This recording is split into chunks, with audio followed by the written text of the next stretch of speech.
असाउद्दीन ओवैसी जी। मोहतरम स्पीकर साहब, हज कमेटी में जो करप्शन चल रहा है उसके बारे में मैं आपके सामने जिक्र करना चाह रहा हूं। हज कमेटी के सीईओ का अपॉइंटमेंट का एडवर्टाइजमेंट 3/11/2023 को दिया गया था। उसके बावजूद भी एक परमानेंट सीईओ को अपॉइंट नहीं करने की वजह से हज कमेटी में जो हाजी हिंदुस्तान से सऊदी अरब जाते हैं वहां पर जो करप्ट ऑफिशियल है सब स्टैंडर्ड बिल्डिंग का सिलेक्शन करते हैं और हमारे हिंदुस्तान के हाजियों को बड़ी तकलीफ हुई। सीईओ नहीं रहने की वजह से वहां के ओहदेदारों ने मीना, मुजदलफा, अरफात में कंपनी को जो दिया जाता है हाजियों की खिदमत के लिए उनसे पैसे लिए। प्राइवेट टूर ऑपरेटर सर, उनका लाइसेंस रिन्यू नहीं किया जाता जब तक एक एक हाजी के ऊपर 1-1 लाख रुपया रिश्वत नहीं दी जाती उन ऑफिशियल्स को।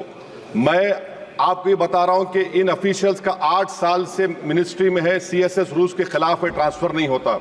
एक ओहदेदार को सस्पेंड टर्मिनेट कर दिया गया, उसके रिश्तेदार दिल्ली में काम कर रहे हैं 50-60 हजार तनख्वाह पर। गैर जरूरी तौर पर मुंबई में 35 लोगों को निकाल दिया गया नौकरी से। मेरा आपके जरिए से हुकूमत से मुतालबा है कि सीबीआई के जरिए हज कमेटी करप्शन की इंक्वायरी करवाई जाए, उन तमाम ओहदेदारों को हटाया जाए और आखिर में सर प्राइवेट टूर ऑपरेटर्स के लिए गवर्नमेंट एक सिस्टम बनाए ताकि इन प्राइवेट टूर ऑपरेटर्स को करप्शन से बचाया जाए। हज कमेटी से जो गरीब हिंदुस्तान के हाजी जाते हैं उनको तकलीफ से बचाया जाए, मेरा हुकूमत से मुतालबा है। माननीय अध्यक्ष महोदय, मैं आपके माध्यम से सरकार का ध्यान एक आवश्यक मुद्दे की ओर आकर्षित करना चाहता हूं। अध्यक्ष महोदय, मेरे लोकसभा केंद्र में निम्नलिखित रेलवे गेटों पर डबल लाइन फ्लाईओवर या फिर अंडरग्राउंड बाईपास के निर्माण के लिए अत्यंत आवश्यकता है।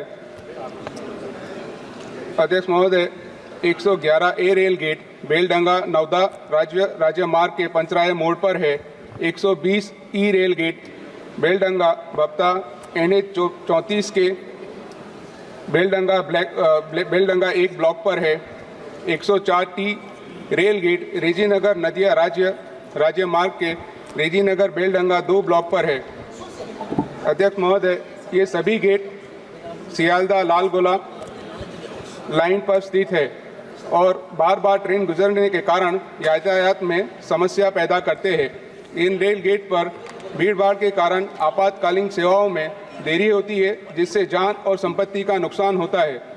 कई गंभीर बीमार लोगों ने इस गेट पर फंसने के कारण अपनी जान वहीं पर छोड़ दी और उन्हें अस्पताल भी नहीं पहुंचा पाए।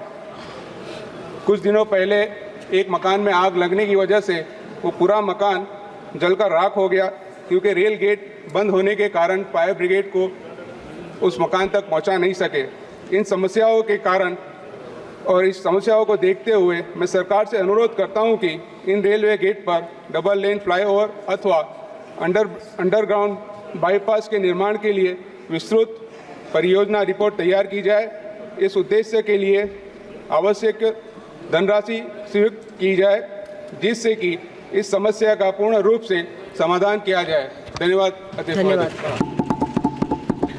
माननीय सदस्यों के कल के शून्यकाल में जिनके नाम थे उनको मैं बुलवाने की कोशिश करूंगी। आप सभी से निवेदन है कि अपनी बात को 1 मिनट के अंदर रखने की कोशिश करें। माननीय सदस्य प्लीज। माननीय सदस्य श्री एंटोनी जी,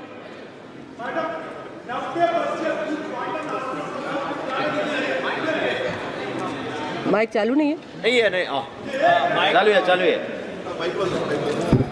माननीय सदस्य श्री एंटोनी जी।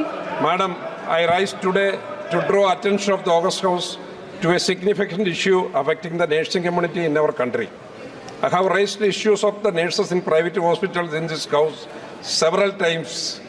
The Indian Professional Nurses Association has consistently appealed to the Ministry of Health and Family Welfare, asking for the adoption of standardized nomenclature for nursing personnel in both government and private sector hospitals.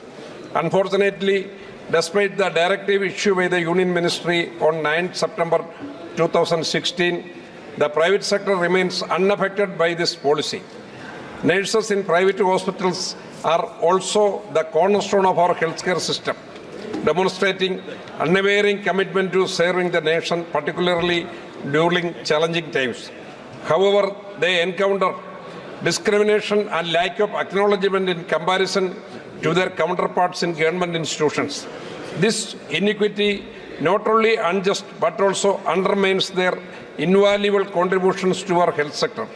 I urge the central government to take necessary steps as to ensure that nurses in private hospitals are accorded the same respect, recognition and standing as those in government hospitals.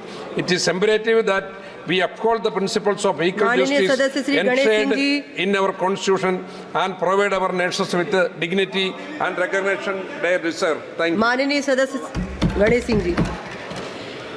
सभापति महोदय, आपका बहुत बहुत धन्यवाद कि आपने मुझे बहुत महत्वपूर्ण विषय रखने का जो अवसर दिया।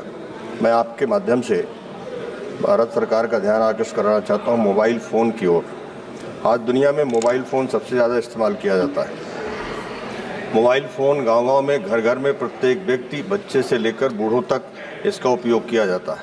वाकई में ये बहुत उपयोगी भी है और अब तो शासकीय और निजी दस्तावेजों में मोबाइल नंबर अनिवार्य कर दिया गया है तथा शासन की अधिकांश हितग्राही योजनाओं का लाभ मोबाइल नंबर के माध्यम से दिया जाता है।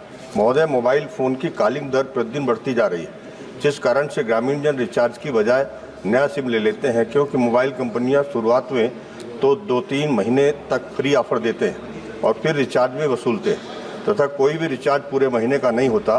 कभी 28 दिन, कभी 24 दिन या उससे भी कम दिनों का होता है। रिचार्ज न करने पर नंबर बंद कर दिया जाता है, इसलिए नया सिम लेना लोगों की मजबूरी हो जाती है। हितग्राहियों के नंबर बदलने के कारण वे सरकार की योजनाओं से वंचित हो रहे हैं। मैं आपके माध्यम से माननीय संचार मंत्री जी से अनुरोध करता हूं कि मोबाइल फ़ोन की कॉलिंग दर को सस्ता किए जाने के लिए सभी कंपनियों को एडवाइजरी भेजें, जो बहुत जरूरी है, जनहित का मामला है। धन्यवाद। माननीय सदस्य श्री पार्थो भौमिक जी।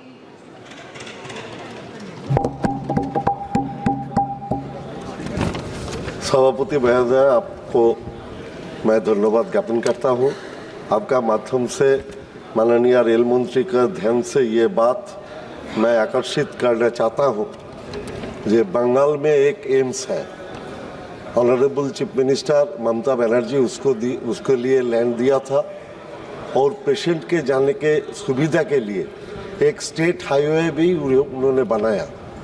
लेकिन दमदम एयरपोर्ट से कल्याणी एम्स हाईवे से जाने के लिए 50 मिनट लगता है, ट्रेन से जाने के लिए 1.5 घंटा लगता है।